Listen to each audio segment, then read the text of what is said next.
Welcome back. तो हमारे साथ हैं अफनान। बड़े मज़े मज़े के कैरेक्टर्स डिस्कस हो रहे हैं और अभी हम उनसे कुछ और भी बातें करेंगे। तो आइए।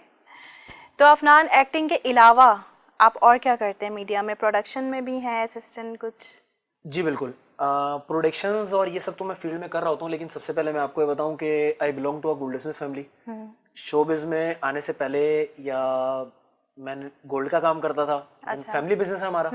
अब्बू, फादर, चाचू, बहनोई सब यही करते हैं। एक वाहिद मैं शोबिज में आया, लेकिन मेरा दिल नहीं लगता था इस काम में। जब मैंने ग्रेजुएशन एक्टिंग में? नहीं, गोल्ड के काम में मेरा दिल नहीं लगता था। जब मैंने ग्रेजुएशन किया तो मैंने अपने फादर को कहा कि जी मैंने शोबिज में जाना है। तो बिजनेस फैमिली थी, कोई भी अब्बू ने मेरे बड़ी मुखालफत की बड़ी। लेकिन फिर उसके बाद जब मैंने एमबीए किया, और एमबीए करने के बाद खैर मैं कंप्लीट नहीं कर सका, लेकिन उसके बाद फिर मैंने फील्ड ज्वाइन कर ली। तो आया, जब मुझे फील्ड में आना था तो मैं यही सोचा था कि यार मैं किस तरीके से आऊँ। मैंने फिर एडिटिंग की, ऑडियो भी सीखी, फिर उसके बाद असिस्ट में मुझे बड़ा मजा आया, मैंने वो किया। बहुत सारे कुछ ऐसे प्रोजेक्ट्स हैं जो मैं फील्ड को दे चुका हूँ, और कुछ अच्छे अच्छे प्रोजेक्ट्स अभी भी मेरे मूड पर होता है, जो मुझे लगता है तो वो मैं कर लेता हूँ, असिस्ट कर लेता हूँ, डायरेक्ट कर लेता हूँ। ये समझे पार्ट टाइम है, लेकिन बेसिकली जो मेरा फोकस है, जो मुझे लगता है जो है मेरे अंदर टैलेंट, वो एक्टिंग का है। तो मैं एक्टिंग कर रहा होता हूँ और उसको मैं बड़ा एंजॉय भी कर रहा होता हूँ। और मेरा मानना है कि जो काम बंदा एंजॉय करके करे वो बहुत अच्छा होता है। फील्ड में भी केस से जो रिलेटेड काम है वो भी मैं एंजॉय ही कर रहा होता हूँ, क्योंकि भाई मैं अपने खानदान का एक काम छोड़ के एक फील्ड में आगे आया हूँ। तो वो इसीलिए मैंने किया कि क्या नाम है, कुछ बनना है मुझे। असल में जिंदगी में इस तरीके का काम बिल्कुल पसंद नहीं कि यार आप टेबल कुर्सी पे बैठ गए और बैठ के आप क्यों बैठ गए और काम कर रहे हैं। कुछ करना हो, कुछ अपने आप को मनवाना हो। जब मैंने मनवाया तो अब मेरे फादर भी अब मुझे सपोर्ट करते हैं, फैमिली भी सपोर्ट करती है, जबरदस्त। और मेरे काम की तारीफ भी करते हैं। जो करेक्टर अच्छा अगर नहीं लगता उनको तो वो बताते भी हैं कि नहीं यार इसको अगर ऐसा कर लेते तो बहुत अच्छा है। देखते हैं। पहले बड़ा मुखालफत करते थे, फारिग फील्ड है, ये है वो है, लेकिन मैंने जब समझाया, करके दिखाया उन्हें, तो उन्होंने कहा नहीं यार अब बहुत सपोर्ट करते हैं। हाँ, अगर आप कुछ करके नहीं दिखाते तो फिर तो बातें सुननी पड़ती। बिल्कुल, मैंने इसीलिए तो मैंने आपको ये कहा ना कि मैंने एडिटिंग से स्टार्ट किया। मेरे दिमाग में सिर्फ ये था कि यार शोबिज में आना है और कुछ ना कुछ करके जरूर दिखाना है। तो बस मैं फील्ड से अटैच ही रहा। शोबिज में एडिटिंग की, ऑडियो एडिटिंग की, असिस्टेंट, प्रोडक्शंस, ये सारी चीजें, मतलब मैं फील्ड से किसी तरीके से बस जुड़ा ही रहा। लेकिन उससे फायदा ये हुआ कि काम बहुत सारा सीख लिया। काम सीखा, समझ में आया ना शुरू हुआ, तो वो अब एक्टिंग में बढ़ा, उससे फायदा हुआ। अब ये पता है कि क्यूज कहाँ हैं, कहाँ पे क्यू देना है, कहाँ पे वॉक करनी है, कैमरा कहाँ किस तरह से फेस करना है, कितनी मूवमेंट है, कितना कहाँ तक फोकस हो रहा है, तो वो चीज समझ में आ रही है। मसलन मिसाल के तौर पे जो कैमरामैन की जुबान लैंग्वेज या डायरेक्टर सी होती है, ओटी ले लो, शोल्डर ले लो, टू शॉट्स ले लो, ये आम नॉर्मल लोगों को नहीं समझ में आ रहे होते। हम समझ रहे होते हैं, हम रिलैक्स खड़े होते हैं, हमें पता है करते करते काम करते बिल्कुल कि ओटी चल रहा है, टू शॉट्स है, मिड है, मास्टर्स है, क्या है, आराम से चीजें समझ में आ रही हैं। और जो कुछ लोग इस चीज में इंटरेस्ट भी ले रहे होते हैं कि हमें भी पता हो कि ये क्या बोल रहे हैं, तो वो खुद भी पूछते हैं फिर डायरेक्टर वगैरह से कि ये ओटी क्या होता है, ये क्या क्लोज शॉट है, मास्टर शॉट है, फिर पूछते भी हैं। लेकिन इससे मुझे फायदा ये हुआ कि काम करने में बहुत ज्यादा फर्क आया इससे। लेकिन अभी मैं देख रहा हूँ जिस तरह से हमारे नए आने वाले लोग हैं, नए लोग वो हैं, उनको पता ही नहीं है चीजों के बारे में। मैं उनको यही सिर्फ एक मैसेज दूंगा कि पहले सीखें काम को। बहुत वसी फील्ड है, काम को सीखें, समझें, उसके बाद करें।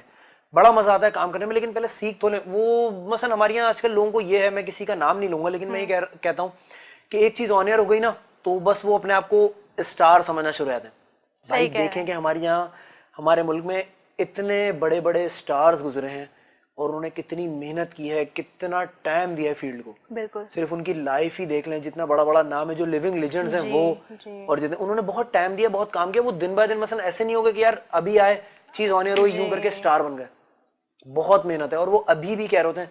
मसलन अभी अगर कभी मैं जावेद शेख साहब के साथ काम कर रहा होता हूँ या कभी किसी और सीनियर एक्टर के साथ, बुशरा अंसारी के साथ, वो अभी भी ये कह रहे होते हैं नहीं बेटा हम अभी सीख रहे हैं। मसलन आप ये देखें, बैरोज साहब के साथ मैंने काम किया, उन्होंने बहुत सारी चीज सिखाई, उन्होंने भी यही कहा कि बेटा मैं अभी तो सीख रहा हूँ।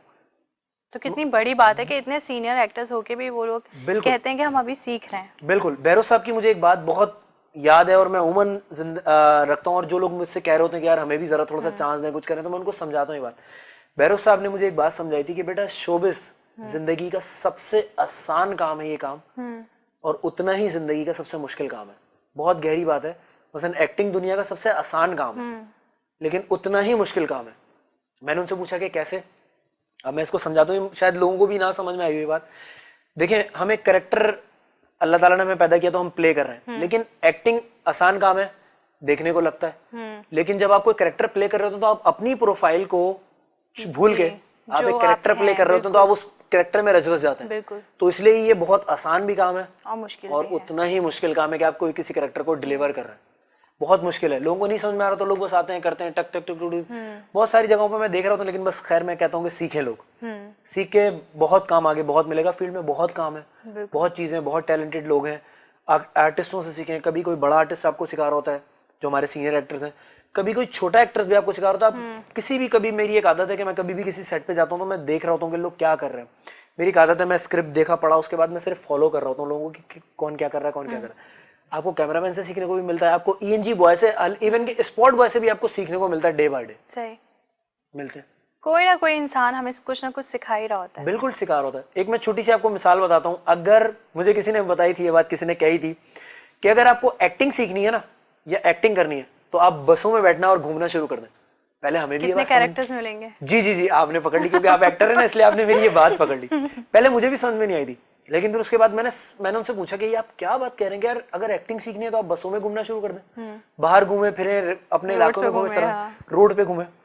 जब मैंने इसको एनालाइज किया, थोड़ा क्या या तजर्बा करके देखे, तो पता चला जब आप बस में बैठते हैं तो हर कैरेक्टर आपको वहीं पे मिल रहा होता है। अगर 35 सीटर सीट है तो कोई ना कोई अपनी बेगम से लड़का रहा है, कोई अपनी माँ से लड़का रहा है, किसी को कोई तकलीफ है, किसी को कोई प्रॉब्लम है, आपको वहां कैरेक्टर और आपको चीजें मिल रही होती है। इसी तरीके से अगर आप रोड पर हैं, कोई आपको फकीर मिल रहा है, आपको कैरेक्टर, कोई आपको मसलन ट्रांसजेंडर जो होते हैं वो आपको मिल रहे हैं, सब्जी वाला मिल रहा है, कोई अलग फ्रूट वाला, आपको कैरेक्टर्स यही मिल रहा है आपके इर्द गिर्द, रिक्शा वाला, टैक्सी वाला।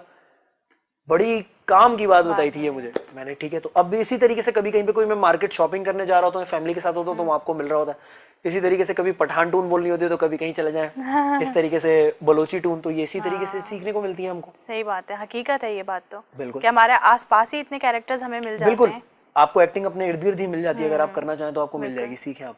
अच्छा, एक्टिंग के अलावा कोई और हॉबी है?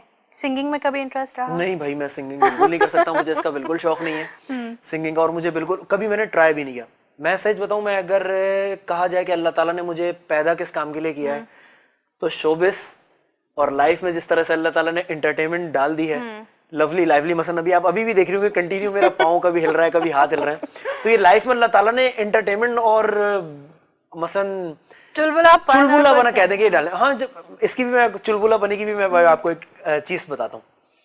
तो अगर मैं एक्टर नहीं होता तो मैं क्रिकेट खेल रहा होता बेइंतहा। I love cricket. मुझसे आप क्रिकेट की हिस्ट्री पूछ लें, क्रिकेट के लिविंग लेजेंड्स पूछ लें, जो लेजेंड्स हैं उनको पूछ लें, हिस्ट्री पूछ लें, दिमाग में फिक्स है।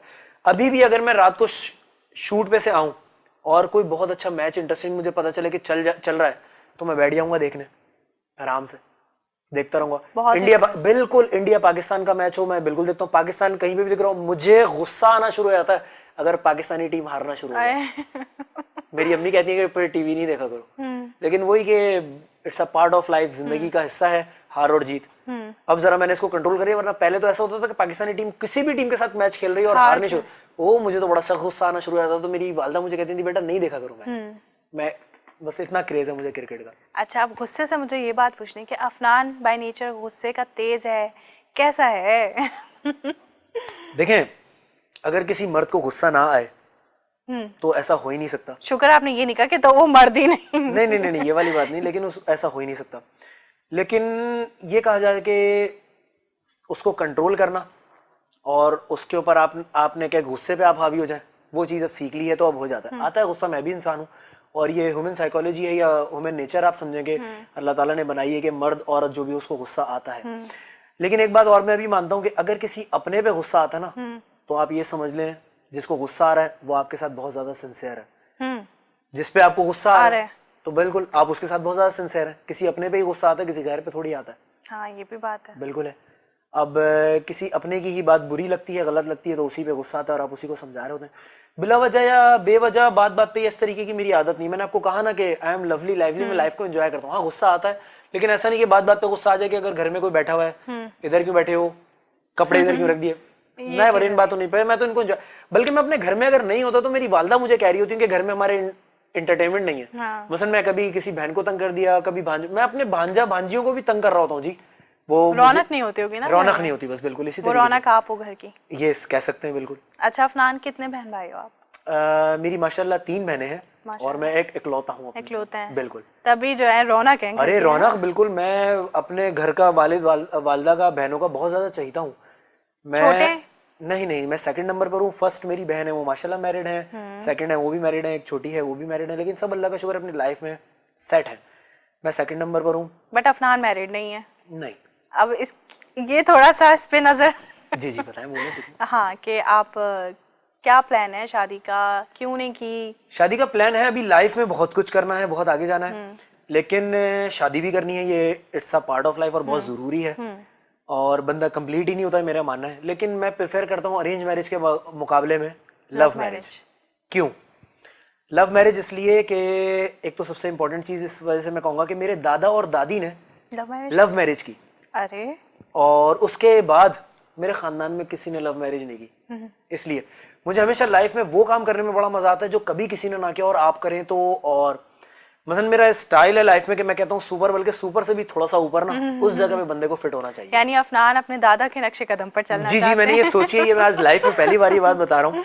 मेरे दादा टोटल उर्दू स्पीकिंग, लेकिन मैं शक्ल से पठान लगता हूँ। मैं इसका भी आज लोगों को बता देता हूँ क्यों। क्योंकि मेरी दादी पश्तो बोलती थी और उर्दू वो पठान थी। जी बिल्कुल।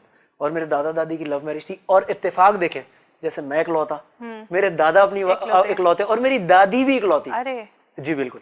और मेरे दादा ने मेरी दादी को काम करते हुए देखा था और उसके बाद वो बस अड़ गए थे कि यार इसी औरत से शादी करनी है। और उन्होंने शादी की माशाल्लाह। और मेरी दादी को मैंने देखा है माशाल्लाह, बहुत ज्यादा खूबसूरत थी। पश्तो बोलती थी, थोड़ी बहुत पश्तो वश्तो मुझे भी आती है। मैं समझ के जवाब दे सकता हूँ क्योंकि हम तो पैदा कराची में ही हुए। लेकिन जितनी खूबसूरत मेरी दादी थी उतनी खूबसूरत मैंने अभी तक कोई खातून अपने खानदान में नहीं देखी। एक मेरी फुप्पो और एक मेरी दादी। और उसके बाद अगर मेरा कलर देखा जाए तो वो फेयर है मेरी दादी। अम्मी भी सुन रही होंगी तो सुन लें, बिल्कुल, उनको पता है। तो अम्मी खूबसूरत नहीं है? नहीं, अम्मी तो है खूबसूरत। सबकी अम्मी खूबसूरत होती है, किसकी अम्मी खूबसूरत नहीं होती? जी, सबकी अम्मी अपनी। आपने कहा खानदान में सिर्फ दादी। मैं खूबसूरती की बात कह रहा हूँ ना। लेकिन और बड़ी लविंग भी थी, बड़ी केयरिंग भी थी वो, बड़ी। तो खैर ये बात किसी और ट्रैक पर निकल जाएगी, लेकिन मैं अपनी तरफ आता हूँ। तो इसलिए मैंने सोचा कि लाइफ में लव मैरिज करनी चाहिए। अच्छा, लव मैरिज से फायदा ये होता है कि अगर आप अरेंज मैरिज करें ना तो आपको 15-10 साल तो ऐसे लग जाते हैं एक दूसरे को समझने में। 15-10 साल? चले 5 कर लें उसको। 10 नहीं तो 5 कर लें। 5 नहीं, चले 2 कर लें। लव मैरिज में आपको सब चीजें पता होती हैं, वो आपको जानती हैं, आप उनको जानते हैं। तो आपकी जिंदगी बड़ी अच्छी और लवली लाइवली गुजरी। और मैं अपनी जिंदगी में कोई टेंशन को कि आप परेशान हो तो इसलिए। अच्छा, लेकिन लव मैरिज में जरूरी नहीं कि आप पूरा ही जानते हो अगले को। जब आप 24 घंटे साथ रहते हैं ना, तब और चीजें पता चलती हैं। बात आपकी बिल्कुल ठीक है। लेकिन लव मैरिज में ये होता है कि आपको उनका ख्याल और उनको आपका ख्याल बहुत ज्यादा होता है। ठीक है, छोटी सी तकलीफ उनको आपको उनकी ख्याल रखना होता है, आप तड़प जाते हैं और वो आपकी पे तड़प जाती है। तो लव मैरिज में ये फायदा होता है। हाँ, चलें आगे हम यही आपकी पर्सनल लाइफ से भी कुछ बातें करेंगे। अभी ब्रेक का टाइम हो गया। तो व्यूअर्स जी, आपको मज़ा आ रहा है हम लोगों की बातों में? यकीनन आ रहा होगा। अभी हम और बातें करेंगे अफनान से, हमारे साथ रहिएगा। मिलते हैं एक ब्रेक के बाद।